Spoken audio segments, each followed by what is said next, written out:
할렐루야, 월요일 아침입니다. 오늘도 하나님의 은혜가 여러분 가운데 넘쳐나기를 주님의 이름으로 축복합니다. 오늘도 주의 말씀을 함께 묵상하고 말씀 안에서 우리의 모습을 보고 또 하나님의 은혜를 경험하는 귀한 시간 되기를 예수님의 이름으로 축복합니다. 이번 한 주간은 죄에 대한 부분들을 저희가 같이 함께 묵상해 보려 합니다. 일반적으로 묵상이라 하면 좋은 것들, 멋진 것들, 아름다운 것들, 또 어떤 은혜로운 것들, 이런 것들을 묵상하고 생각해 보는 것, 이것을 묵상이라 많이 생각을 하게 되는데, 실상 묵상이라고 하는 것은 철저하게 나를 돌아보는 것, 나와 관계된 것들을 살펴보는 것, 이게 묵상이 아닐까라고 하는 생각을 해보게 됩니다. 우리는 사순절 묵상을 하고 있습니다. 사순절 묵상이라 하면 예수님이 어떤 분이시냐, 어떤 은혜를 우리에게 주셨느냐라고 하는 것도 깊게 생각해 보아야 되지만, 예수님이 왜 그 은혜를 우리에게 주셔야만 됐을까라고 하는 나를 철저하게 돌아보는 시간들도 있어야 되겠기에, 이번 한 주간은 죄에 대한 묵상들을 통해서 나의 진짜 모습, 나의 본 모습을 발견하고 하나님의 은혜 앞으로 더 한 걸음 나아갈 수 있는 그런 시간들이 되면 좋겠습니다.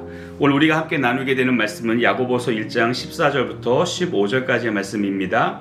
오직 각 사람이 시험을 받는 것은 자기 욕심에 끌려 미혹됨이니 욕심이 잉태한즉 죄를 낳고 죄가 장성한즉 사망을 낳느니라.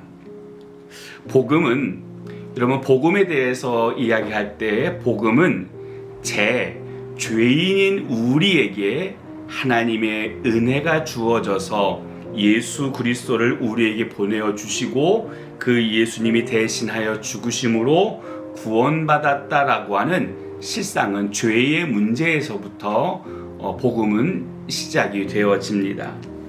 성경은 이렇게 말합니다. 하나님의 세상을 이처럼 사랑하사 독생자를 주셨으니 이는 그를 믿는 자마다 멸망하지 않고 영생을 얻게 하려 하심이니라 라고 요한복음 3장 16절 말씀하십니다. 하나님이 왜 그러셨을까? 왜 그렇게 하셨을까? 다른 이유 없습니다. 바로 우리의 죄 때문입니다. 때문에 이 죄에 대한 부분들을, 우리가 죄인이다라고 하는 것을 우리가 뼈저리게 느끼지 않으면, 반면 하나님의 사랑도 예수 그리스도의 죽으심도 뼈저린 감동으로 우리 안에 오기가 어렵다라고 하는 것을 생각하며 우리의 모습을 돌아보는 은혜가 있기를 바랍니다. 우리는 죄가 난무한 시대를 살아갑니다. 아담과 하와의 범죄 이후로부터 인간의 사회 안에, 또 우리의 역사 안에, 그리고 인간의 본질적인 마음과 양심 안에 죄가 없었던 적은 없습니다. 죄는 언제나 엄중했습니다.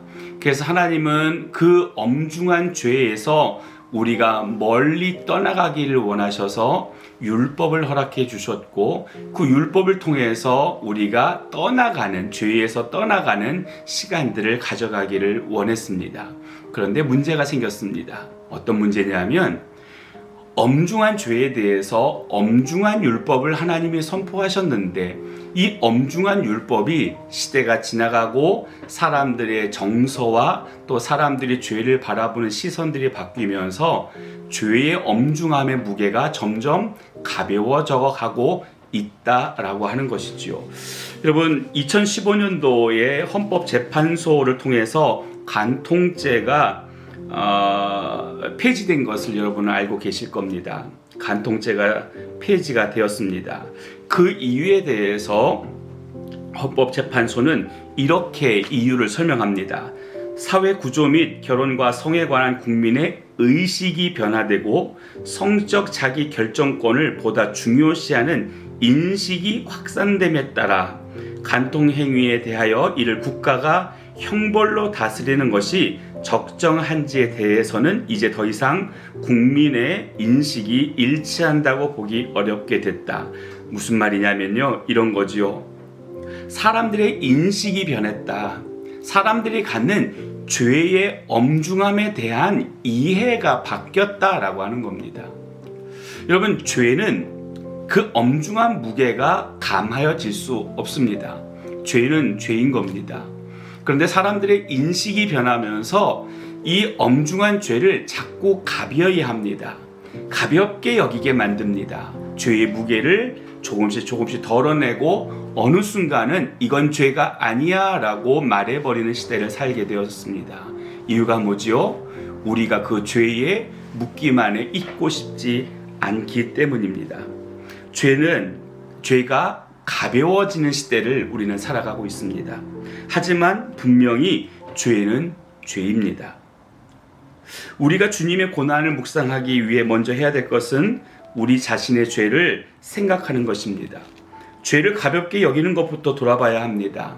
죄를 너무 가벼이 우리가 여기는 마음, 그리고 죄에 대해서 오늘 우리가 그럴 수도 있지라고 하며 동의해 주는 마음, 오늘 이런 생각과 이런 마음들이 오늘 우리 안에서 다시 한번 점검되어야 될 필요가 있습니다. 사실 죄의 시작은 비록 행동하지 않았을지라도 마음에 품는 것으로부터 시작이 된다라고 성경은 말합니다.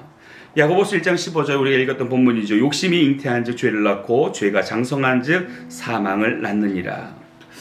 우리의 마음속에 가져졌던 어떤 생각이 어느 순간 가벼이 죄의 문제를 받아들이게 하고, 그리고 그 죄에 대하여 우리가 또는 서슴없이 우리의 손, 우리의 발, 우리의 눈, 우리의 귀, 우리의 입을 향하여 그것을 흡족하게 받아들이게 되어졌다라고 하는 겁니다. 우리는 죄를 방치하는 시대를 살아갑니다. 의식하지 않습니다. 그래서 어느 날 죄가 장성한 모습으로 우리 앞에 나타나는 것입니다. 그러므로 죄를 가볍게 여겨서는 안 됩니다. 미련한 사람은 죄를 대단치 않게 생각하지만 정직한 사람은 죄를 두렵게 여긴다라고 잠언 14장 9절의 말씀을 현대인의 성경은 이렇게 설명을 하고 있습니다. 미련한 사람은 죄를 대단치 않게 생각하지만 정직한 사람은 죄를 두렵게 여긴다. 이번 한 주간 우리가 죄인된 우리의 모습을 돌아보면서 혹이나 우리의 삶 속에 내가 그 무게를 가볍게 만들어준 죄의 항목들은 없었는지 한번 생각해 볼 수 있었으면 좋겠습니다. 우리가 죄를 가벼이 여기는 마음들이 있지는 않는가? 오늘 우리가 하나님께서 엄중히 여기게 만들어 놓으셨던 그 죄에 대한 심각성을 어느 순간 우리가 조금씩 나의 판단, 나의 견해, 그리고 오늘 우리가 갖고 있는 보편적인 정서 안에서 조금씩 무게를 감하여 죄를 가벼이 여기고 그 죄와 버타고 있는 우리는 아니었는가? 오늘 이 모습이 우리 안에서 점검되어지는 그런 하루, 그런 한 주간이 되기를 원합니다. 기도하시겠습니다. 좋으신 아버지 하나님, 이 시대가 점점 죄를 가볍게 여깁니다. 가볍게 여기다 못해 끝내 그건 죄가 아니야 라고 말하는 시대를 살고 있습니다. 인간적인 감성으로 생각해 보았더니, 우리의 이성적인 판단으로 판단해 보았더니, 우리의 보편적인 정서로 이 문제를 들추어 보았더니 이건 이제 죄가 아닌 것 같아 라고 하며 우리 스스로 죄의 문제를 가벼이 여기는 그런 시대 속에 함께 버타여 살아가고 있습니다. 주님은 오늘 우리에게 분명하게 말씀하십니다. 죄를 엄중히 다루라 말씀하십니다. 죄를 가까이 하지 말라 말씀하십니다. 오늘 너에게 유혹하여 다가오는 죄를 두려운 상대로 여기고 멀리하라라고 분명하게 말씀하고 계십니다. 주님, 오늘 우리가 죄를 가벼이 여기지 않는 믿음의 마음이 있게 하여 주옵소서. 하나님이 원치 아니하시기에 우리가 그 죄에서 점점 멀어지는 하나님의 은혜를 입은 자의 삶을 살게 하여 주옵소서. 오늘도 하나님께서 은혜 주심에 이 한날이 죄와 싸워 이기는 승리의 날 되어지기를 원합니다. 주님, 우리의 삶을 인도하여 주옵소서. 예수님의 이름으로 기도합니다. 아멘. 월요일 아침, 또 이번 주간에는 그렇게 썩 좋은 날씨가 아니다라고 하는 예보도 있는데, 여러분 주변의 상황, 분위기 어떠하든지 간에 그리스도인다운 밝음과 경쾌함과 그리고 기쁨 안에서 이 한 날을 또 한 주간을 살아가시는 여러분 되기를 예수님의 이름으로 축복합니다.